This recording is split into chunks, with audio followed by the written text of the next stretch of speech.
Well, I think everyone needs to put themselves in their guest shoes, in their customer shoes. And we do this with our baseball team. We actually do undercover fan, where every one of us, even me, I take the yellow tuxedo and I go and park with the fans. I go through the lines of the fans and I sit with the fans. Because how can you deliver a better experience if you don't know what it's like to be in their shoes? And I think from Airbnb or any job, you need to put yourself in the customer's shoes, literally. And that makes a big difference. I think this is going to be maybe the only interview I've ever done in which someone says, just like we do with our baseball team. Hi, my name's Matt Landau. I'm the founder of VRM-B and The Inner Circle, the most independent group of vacation rental professionals online. And this is Unlocked, the Tiny Architects edition, in which we travel to meet some of my contemporaries in their element and find out what makes them so special. This is Unlocked. You like that little clap? It's a great start. Yeah, I invented that as a way to start the podcast. Very well done. My name is Matt Landau, and this is Unlocked. And we are inside of your vacation rental right now. Yes, we are. What is the name of The this? Breezy Banana. The Breezy Banana, and it's one of how many? 2. On this island that you call? Tybee Island, Georgia. It is just outside of Savannah, Georgia. And it's like we took a boat here with Corey. It was only like 45 minutes, and it's amazing. Yeah. It's Savannah's beach, so it's just outside of Savannah. Have you guys been coming here for some time? Or? No. Actually, we ironically found it just about 4 years ago and have been here ever since. Yeah, we showed up looking for a house, and we found probably the worst house in all of Tybee, and that's how we got here. But we've renovated it now, so it's actually a real house. It is no longer the worst. It's no longer the worst. It's gorgeous. And real quickly, because people don't even know who I'm talking to right now, let's do a very brief introduction. Sure. I'm Emily Cole. And I am Jesse Cole. And together we're... the Cole family. Yeah, we've been married for about 4 or 5 years. I don't remember. That's bad. You don't know how long we've been married? Well, we've been in love forever. It's just a great story. We got married on October 10th, 2015, and we moved in here just a few months later. Yeah. So right at the beginning of our marriage, we moved into the worst house in a city. Because we had to sell our house because we ran out of money and we had to empty out our savings account, and that's how we got here. Yep. But where were you before? In our dream house in Charlotte, North Carolina. And what happened? Well, we took over a baseball stadium, and after a professional team was here for 90 years, and we came in and we sold 1 ticket in the first 2 months, and it got really bad in January of 2016, and we had to make a move. And so we sold our house to have money and came and found the worst place in all of Tybee. It's all we could afford. Yes, because we emptied out everything we had. Literally, we got down to the last dollar. We emptied our savings account, and we got an airbed and just started trying to make ends meet. Okay, so if people have listened to the first 2 minutes of this, they're going to be bamboozled. Yes.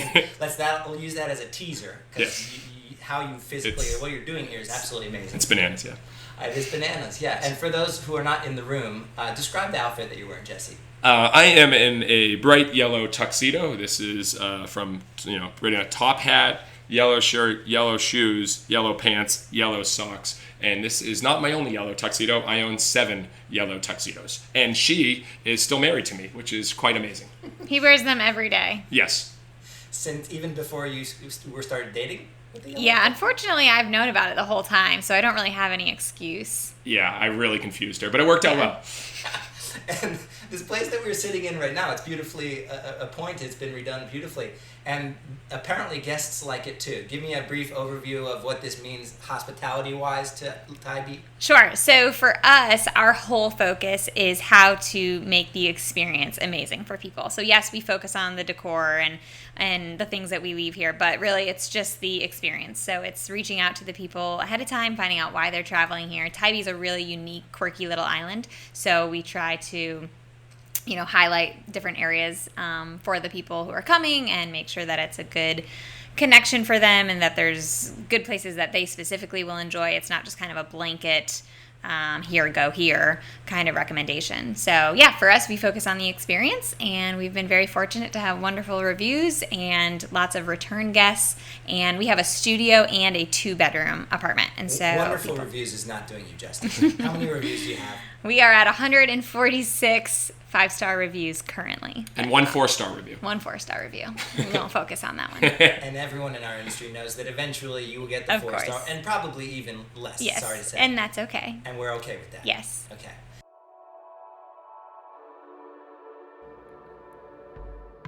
Focusing on reviews in this balanced sense is really healthy. Reviews are one of the great drivers of our industry. They are validation that what you're doing was right, that people really enjoy it. But the more successful you are, the more guests you host, the more likely you are going to encounter a bad apple. And not letting that bad apple spoil the bunch is key to vacation rental survival.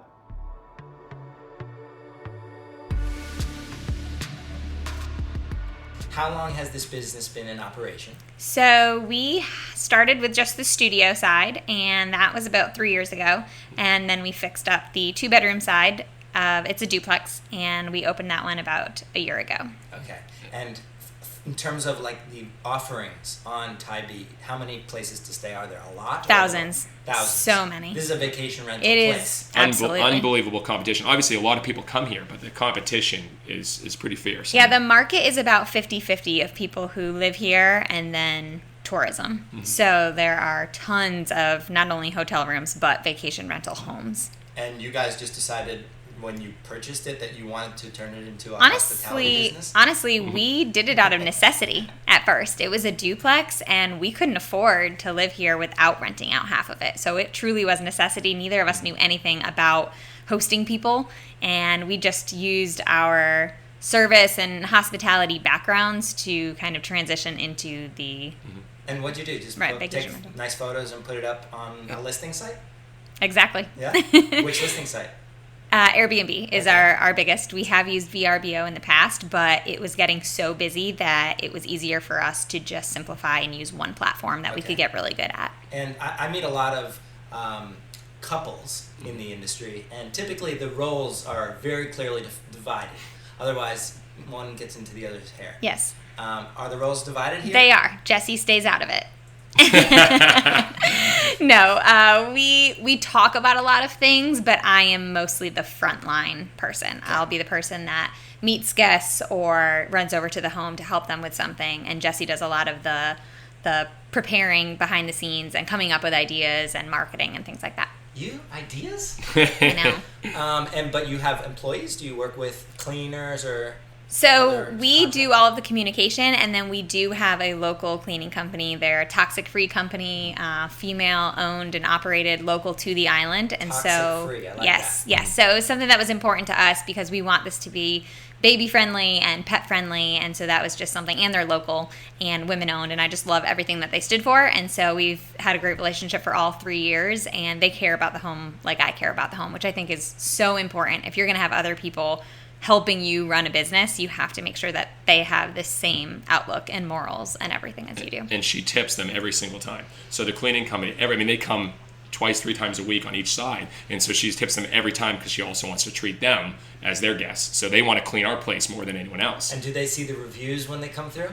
They do. They've been told by the owner of the company how well we're doing here. And they don't fight for our property, but they all request to have our property. And so that makes me feel good that people choose to want to come clean our house.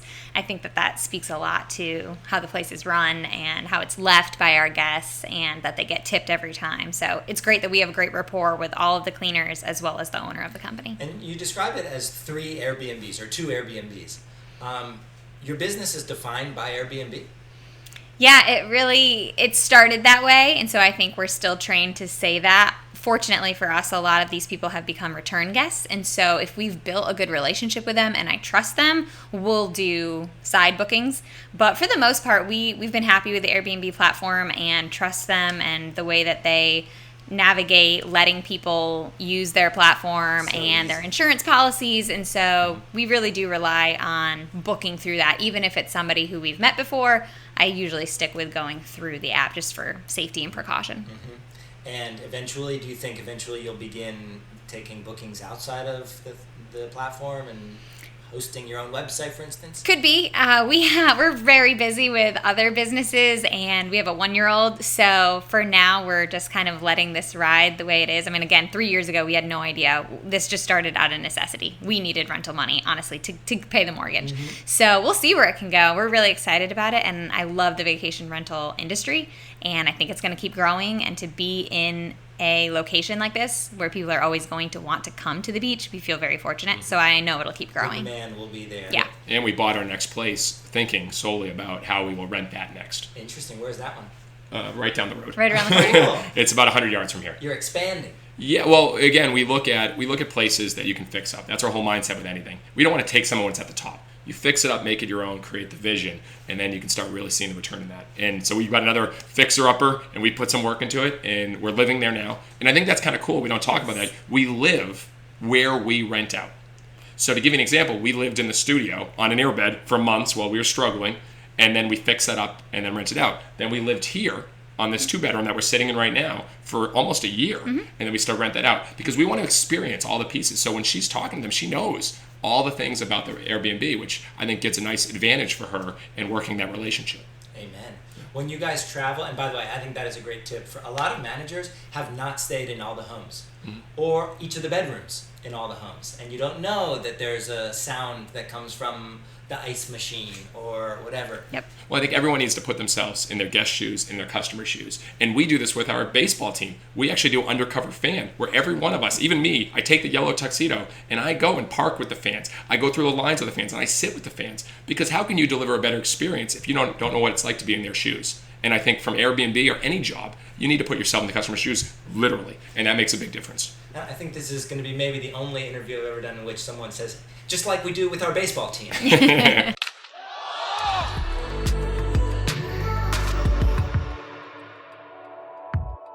Staying a night in your vacation rental, and ideally staying in each of the bedrooms, gives you an entirely new level of insight that you can share with your guests.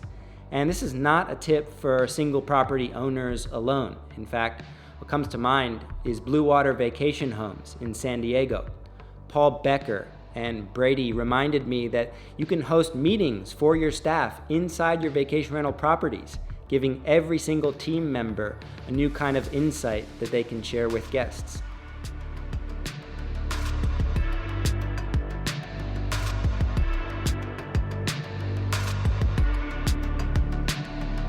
You have a baseball team. More of a circus, but a little bit of a baseball team. What the hell? I don't know, like, I'm guessing a lot of people are intrigued by this. Yes, we could ask that question. How do you buy a baseball team? Yeah. And for us, we took on an outrageous amount of debt. But, you know, it was something that we both grew up in. Actually, you know, she has 3 brothers. I played baseball my whole life. And I was hoping to play professional baseball, but tore everything in my shoulder. That ended my career. What position were you, pitcher? I was a pitcher. Yeah, I knew it. Yeah, so that was it. And I started coaching, and I realized something. I love playing baseball, but I hate watching the game. It is one of the longest, slowest, most boring games in the world. So what I think, I might as well take over a team and see how can we make it fun. And I think that's what we've done. And she started right out of college. I started right out of college. And we took on some other teams and said, how can we make what we do? We took on some other teams. We took on a team in Gastonia, North Carolina, which we ended up buying and then sold recently. We went a team in Virginia. We started learning. You took over these teams. Yes. As owners. I started as a general manager, then bought in and became owners. Yes. And then sold them. Correct. And were all the instances, did they transform into different entities from when you first bought them? Yes. So totally different? So the first team we took over in Gastonia, I realized that there was only 200 fans coming to the games. And the first day there was only $268 in the bank account. And we had 3 full-time employees and payroll was on Friday. And why would you buy that? No, I started as a GM. I was convinced to take over that team and run it. Well, it was a great opportunity. Just like all these Airbnbs, I think it's more fun to put your stamp on something and build something. You know, we're builders. If you come in and it's great and you just get a paycheck, that doesn't give you purpose. But when we took over this team in Gastonia, we said, you know what? We're going to make baseball fun. And so we started having our players doing choreographed dances. We started having grandma beauty pageants. And where's the Gastonia? Where is that? That's out in Charlotte, North Carolina, right outside there. Okay. And so we took over that. We learned. I mean, we did flatulence fun nights, salute to underwear nights. I mean, we tried it all. But we started having fun. And what happened is the business turned around. But I think the biggest thing from this platform is we learned about the experience. And we developed our business called Fans First Entertainment. And putting the fans first and entertaining always. And that's exactly what the rental business is about. Put your guests first and entertain them. So like entertainment and hospitality, they work Go together. Of course. Absolutely. Yeah, for us, we know that we have to stand out. There are so many different options for people when they come here. And one of the things that we learned when taking over the team was that, we didn't want to nickel and dime people. We were looking at what they didn't like at a normal baseball experience. And so it's the same for us when we travel. Survey and ask them what they did not like. Honestly, it's as easy as stopping and thinking about it. What do you not like in that industry? I mean, again, this is a great point. Stop doing what people hate. It's the best business plan in the world. Yeah. So what we realize in the baseball industry, people hate a long, slow, and boring game. And people hate getting nickel and dimed, which you just mentioned. Yeah. So what do we create? Yeah. All-inclusive tickets. All-inclusive tickets. Every ticket includes all your burgers, your hot dogs, your chicken sandwiches, your soda, your water, your popcorn, and your cookies. And how much is a ticket? $18. Which is less than the cost of a Major League Baseball ticket. Oh, yeah. Make your customers feel like they're taking advantage of you. Make your guests feel like they're taking advantage of you. So we created that, and we have no one ever complain about prices. We've made price irrelevant. We don't have discounts on our tickets. We don't have child discounts, military discounts. Here it is. But you think about the rental business, what is everyone doing? Discount, sale. Yeah. Create an experience where the price doesn't matter. And so that was the differentiator for us. We learned this with the teams. And now that's what we've been able to do here. So what are some of the experiences? So you say you like to reach out ahead of time before the guests arrive. Absolutely. Ask them, figure out what they're here. Everybody's coming for a certain reason. Okay. A lot of our guests, as I'm sure most people run into, honeymooners, baby mooners, anniversary trips, birthday trips, before we're going back to school. We have some people at the end of the year doing like marriage retreats or a couple. So everybody's coming for a reason, right? They got on Airbnb or whatever platform with the intent of either getting away or celebrating something. And so it's really simple to find those things out. And we have a stock of things, whether it's photo albums or baby outfits or whatever. I have a bunch of those things ready to go so that when I find out that somebody's coming in a couple of weeks, I get a gift ready for them. And then we put a specific note for them. And I really don't think it's that hard. I just don't think people necessarily take the time to do that. And another quick throwback, this comment reminded me of Amy and Linda at Great Vacation Retreats in Kauai, who do these wow moments, these special little gifts that are designed to make every single guest feel like a VIP.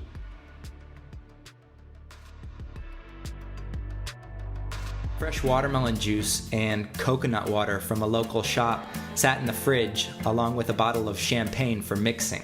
Wow, is this like a thing? Because I've seen this company logo a couple different places.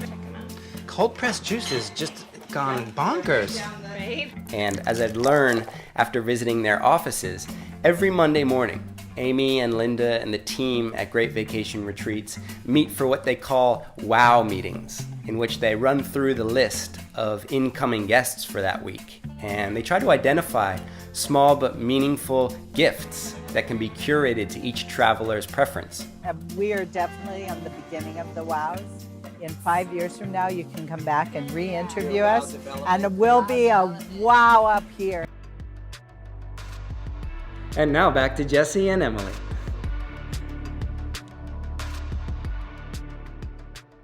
Beyond this thing of asking and listening and responding, is there any other things that you've kind of found to be maybe from the baseball world or your guys' experience in entertainment that has worked? So one of the things we were talking about a couple minutes ago was the nickel and diming thing, and I think that that's always something that we want to be upfront about when you're looking for a rental or you're looking for a hotel. There almost always ends up being 3 or 4 fees at the end.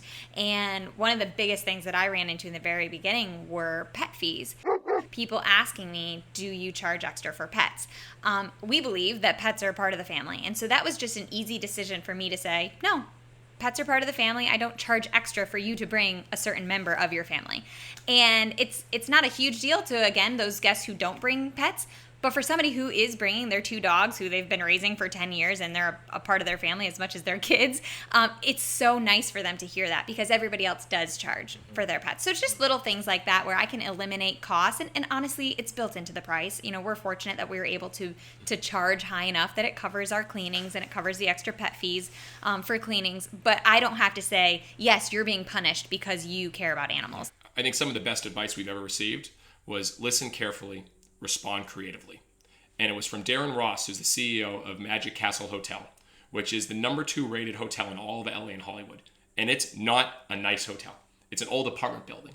But what they do is, I walked in and they had a drink ready for me. Then they said, all right, here's your DVD menu. I'm like, DVDs, those still exist? And they had DVDs for you. Then they had free snacks, free ice cream. They had a popsicle hotline in the pool where literally you'd go to the phone and say popsicle hotline, and they'd come out on a silver tray and deliver you an orange or grape or red popsicle. And it's amazing. And so what they've done is they listen to their people. They know if they're seeing Marilyn Monroe, they'll put a Marilyn Monroe poster in their room. So when she listens that it's an anniversary, you better believe there's going to be champagne and a celebratory note. And it was listen carefully. Respond creatively. Okay, I'm going to write that one down.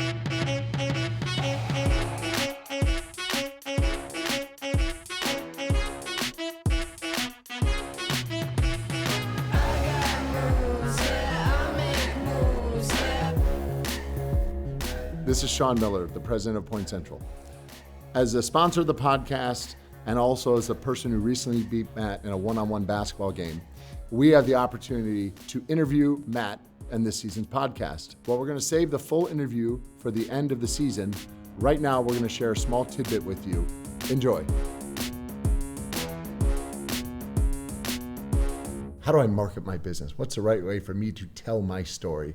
And I think I actually saw you give a presentation once about the intricacies of telling your personal story. What are some best practices or thoughts you'd like to share with the listeners around that of figuring out your own story and then the best way to bring that story forward to guests and owners? First of all, it's being authentic. It's not trying to copy some big hospitality company that you admire. You can take hints from that. But being authentic, sitting down and basically writing out who you are, what makes you different, how you fell into this vacation rental business. A lot of times owners and managers think that that's not professional to share this kind of personal insight, but in fact the opposite is true. Guests are looking for that level of intimacy when they're considering a property to stay at. I'm a huge advocate of having a blog in which you're publishing updates on a regular basis. I'm a huge advocate of having a complete About Us section on your listing sites that gets into details of like, what was the crazy story that got you into this business in the first place? Weaving it into your marketing is a very easy thing to do immediately, but also continuing that storyline. I like to call it the underdog storyline. This person who has somehow achieved this business and throughout various challenges and obstacles, embracing the underdog, sharing some of those vulnerabilities, that actually endears travelers to stay with you. All right, enough interviewing me. If you want to learn more about Point Central, head over to pointcentral.com/VRMB. You can sign up for a free demo, get free HVAC analytics, and Sean's team takes incredibly good care of people. Now let's get back to the show.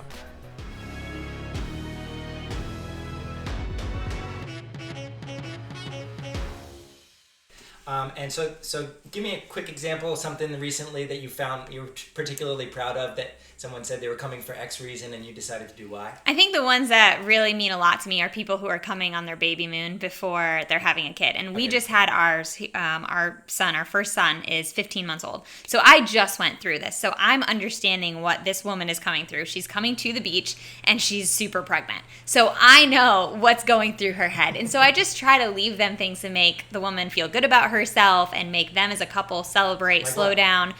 It could be special drinks that she can drink. You know, she can't have a beer at the beach like her husband is. So it's fancy like LaCroix or fancy waters, and just say like, hey, you can have a fun mocktail with this. And I know at that point that she's usually getting like sentimental and emotional. So just leaving a cute baby book or stuffed animal or a couple outfits. Outfits are usually big. Like actual clothes. Like little baby clothes, yeah, like onesies. And Savannah Bananas onesies. Yeah, we probably left a few of those in the day. But it's super easy to just stock up on neutral outfits, and that way I don't have to know if it's a boy. Sometimes they don't know, but it's really easy to do those things that'll mean a lot for an expecting mother, and those always mean so much to me because the messages that I get back are like, you know, you were reading my mind, or this is exactly how I was feeling, and this means so much. I'm now more excited about the baby coming. I'm not as nervous. You know, I'll try to leave words of wisdom, not that I'm an expert by any means, but just motivational things for them, and so those mean a lot to me. And so if you guys had a blank checkbook, you're acquiring this. What does that look like? Sorry, we haven't learned that yet. And you were really able to inject any experience raising money into this business, what would you allocate it towards? What would you do to make the experience even better than it currently is here at this? It's good. I'll let you think about that one first, because that takes me a second. I guess I would say maybe taking them on adventures, things that I don't own, maybe, because I think we've done a lot of the things in the home, but maybe getting them around the area more. It's not like a super creative answer. As yourselves taking... Yeah. The starting point that we work with businesses is what's the emotion you want to create? Many people don't think about emotions. So what emotions are you trying to create? Do you want surprise? Do you want shock? Do you want happiness? Do you want joy? What is that? Okay. Then I would ask, what's your you wouldn't believe statement? So when we work with businesses, we ask, hey, you wouldn't believe what happened when I did this. So at our ballpark, you wouldn't believe all of a sudden the male cheerleaders got on top of the dugouts. You wouldn't believe they had this Victorian woman dressed up in a big suit singing "We Are the Champions" in the 7th inning because the game wasn't over, but we were saying it was over. Yes, that actually happens. We do a lot of very weird things. But when you leave a ballpark, what are you saying you want to believe? Because that's shareable. So what could it be that's so dramatically different? Write down whatever's normal at an Airbnb and do the opposite. Because that's how you get people talking about it. So I would look, what are those wow experiences? We always think about entertainment. It'd be very weird if someone walked in and there's a mariachi band in your Airbnb. That would scare a lot of people. But I'm just saying. You wouldn't believe it. You wouldn't believe there was a mariachi band literally playing and welcoming me into my home. But you're laughing because it is wild. But again, there's touches like that you could think about. And I think go is wild and then bring it down. But I would think more on the entertainment because that's really the surprise, the awe, the shock. You wouldn't believe. And then the final thing is we talk about is the perfect testimonial, the PFT. So what would be that perfect thing for someone to say? So if you were to write, you want your guest to say this, what would you write? And if you say, it was the most amazing, do you really want them, it was a great bed, it was a great shower, but it's really about how they made you feel. And a lot of people don't ask that question. And if you could say how they made you feel, it's a game changer. And how do you make people feel at the stadium? Alive. I think we've got some people here. I think they feel like they're a kid again. I think like they feel like there's no worries and they get to escape. In the middle of our game, we'll have 4,000 people dancing. Literally, the whole stadium dancing, "Hey Baby." Then we'll do a sing-off of Michael Jackson, 2,000 people versus 2,000 people. I mean, we have them do roller coasters. Act like they're doing it in a roller coaster in the crowd. They're a part of something. And I think everyone wants to feel like they're alive, they're energized, and they're able to escape. And so when they walk out, it's like, wow. And what are those feelings that are associated with this business? The rental. Yeah. Probably not as crazy, just because that's not exactly what people are always looking for. Yes. Vacation, right. Which is fine. And that's why when we do work with businesses, it's not always going to be what we're doing at our business. And so for here, I think it's comforted, relaxed, happy, Cared for. Energized, cared for. And Airbnb did it right. I'm a big Brian Chesky fan. I've read all of his works. I follow him constantly. And when they said, you belong, that's what they're trying to do, make you feel like you belong. And I think that's what separates the rental business than a lot of hotels. How do you make people feel like they belong and they're special? And I think that's the individual touches, the responsiveness, the quick, listening to what's going on in their life, asking those questions. Are you celebrating anything? And then making sure when they get here, it's a personalized note. Every single time it's a personalized note to that person with a little treat and something. Make them feel like they belong and they're cared for, like they're part of family, like they're coming home, not that they're coming somewhere else. And you guys doing that with 3 properties eventually seems fairly reasonable. What do you say to someone who manages 100 properties? Is it possible to do that for every guest that's checking in every 2 days? I really think it is. I think it depends on who's on your team. Like I said, we have a great relationship with our cleaning team. We chose them. There are a lot of cleaning companies in this area. We chose them for a reason. And so if I'm ever not here on a check-in day, which happens often, they take care of those things for me. I've stocked up the gifts or the notes or whatever, and they know where to place them. And so obviously scaling is difficult on any level. You want to make sure as the owner that your mission is getting across to everybody else. So I think it's constant check-ins and communication, but I think it's definitely doable. And like Jesse said earlier, it doesn't have to be the same exact gift or experience for every single person. There can be some simple, hey, the local beer and the local cookies are left every single time, no matter what. That's a pretty clear direction for your team who's implementing that work. And then obviously the special ones can just be communicated to the leader or the manager or the owner of that cleaning company or the manager who's managing your properties. There can be those special ones that you guys talk about on the phone or communicate on. And I would challenge any people, if you have a team, it's not just what you do, it's what stories do you create.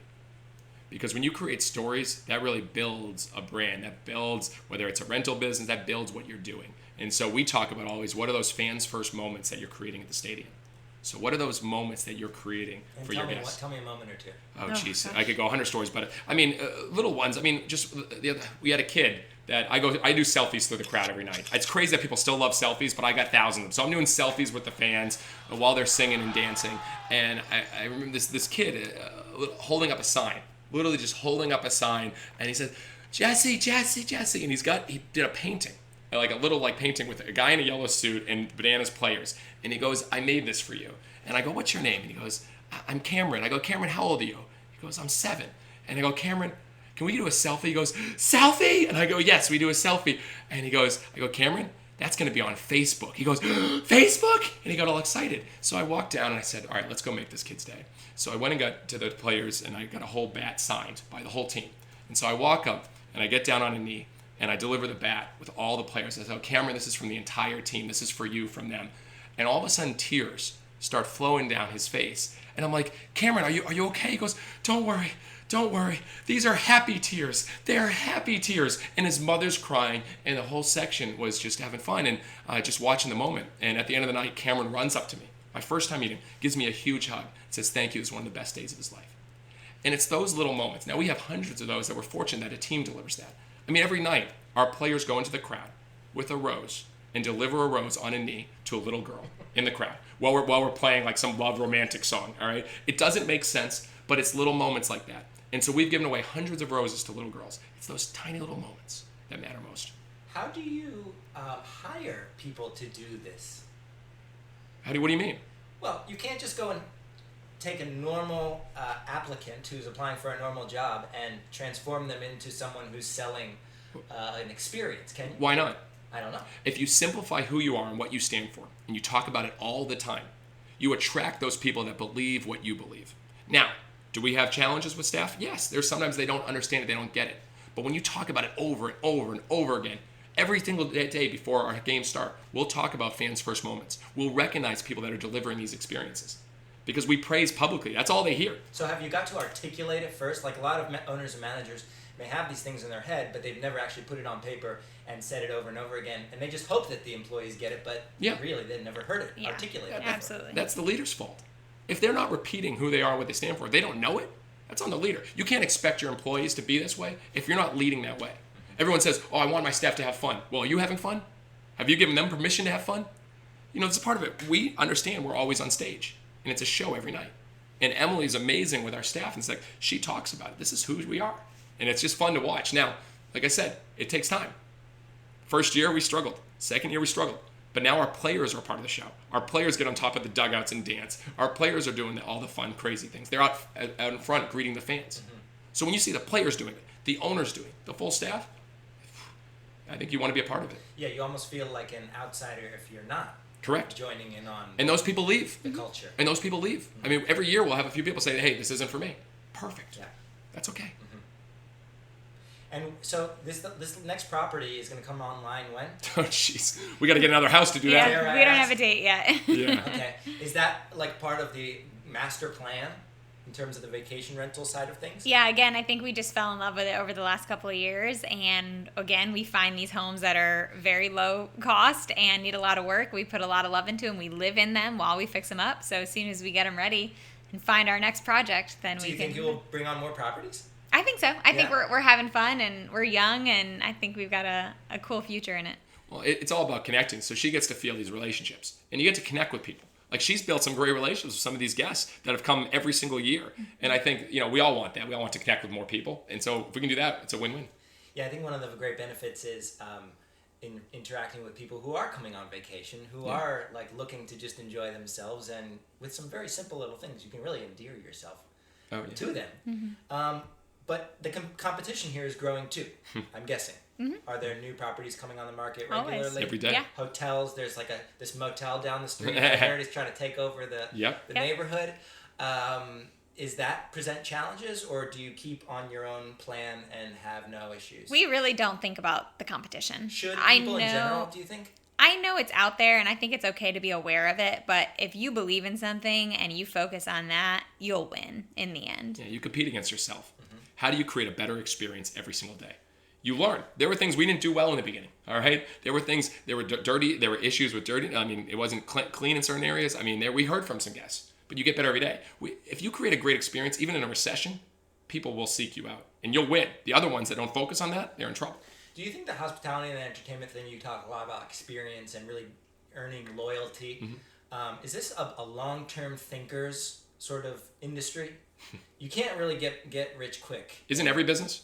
Yeah. I mean, focus on long-term values of what you believe instead of short-term profits. If you're looking to get in this to short-term profits, you're not going to focus on a great experience. You're going to focus on extracting as much money as you can from your guests, right, as opposed to delivering a better experience. Yeah.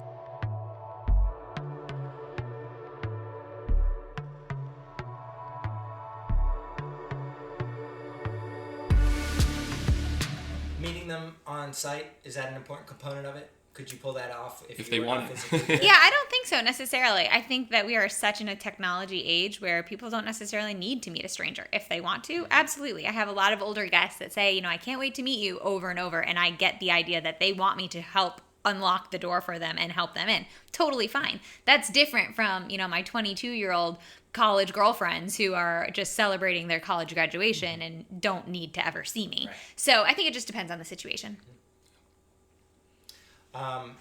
Where is this couple and family 5 years from now?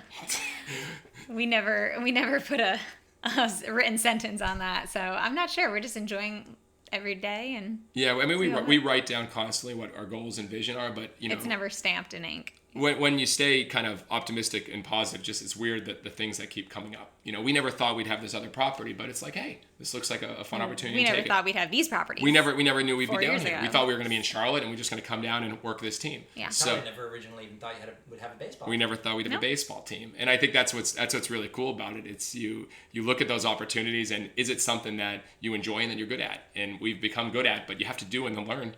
We were terrible at baseball teams at first. We were terrible at this. So the people that are thinking, should I get into rental? Oh, it's so daunting creating this great experience. Well, if you're thinking about it a lot, it's okay to be obsessed. If you're thinking about something a lot and you're excited about it, Try it. And I think that's what we did. We tried. We never knew we would be doing this, and now we love it. And 5 years from now, we could have 5 properties and all banana properties and having a lot of fun. We'll have to come up with some more names, but I think we got a few. But we're having fun with it. And is there cross-marketing going on yet? Are we promoting baseball games to guests and vice versa? We haven't yet, but that could be a project in the future. Well, again, that would be, delivering an extra experience, potentially, for them to come out and see it. So that could be a win-win. We'd have to save some tickets. We'd have to figure out how to do that. But And when does baseball season start up again? May, yeah. Starts in May and goes through early August. It's a short season, compact, but it's wild. And do we have any big expectations for the team this year? Well, we just finished this past week. So it just ended. We just ended. Okay. We focus on what new characters can we introduce, what new things. Like, could we have a pet monkey that's running around the stadium? Could we have a director of distraction that's sole role is to distract the other team? I don't know. Like, these are the things we think about because, again, we're trying to be the only team that does these things. And would it be fair to say that you enjoy this brainstorming process? It's so much fun because, again, all normal stuff is so boring. And no one gets excited about things that are boring. It's one of our pet peeves. We have, professional. Do you ever go home and say, oh, I met the most professional person today?